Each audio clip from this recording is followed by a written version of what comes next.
Rohit Sharma Bharat cricket జట్టు captain ఆస్ట్రేలియాతో జరిగే one day సిరీస్కు ముందు ఫిట్నెస్ టెస్ట్లో విజయవంతంగా పాస్ అయ్యాడు.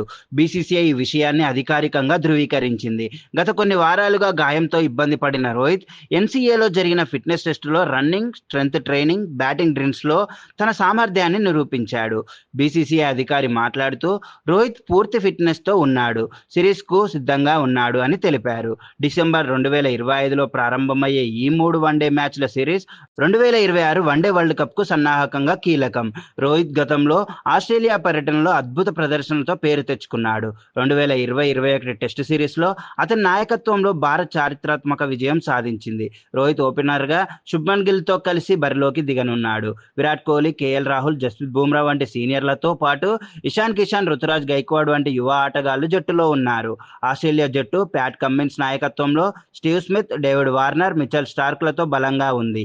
ఈ సిరీస్ రెండు జట్ల మధ్య తీవ్ర పోటీకి వేదిక కానుంది. రోహిత్ నాయకత్వంలో భారత్ విజయం సాధించి వరల్డ్ కప్కు ముందు సత్తా చాటాలని లక్ష్యంగా పెట్టుకుంది. అభిమానులు ఈ సిరీస్ కోసం ఆసక్తిగా ఎదురుచూస్తున్నారు.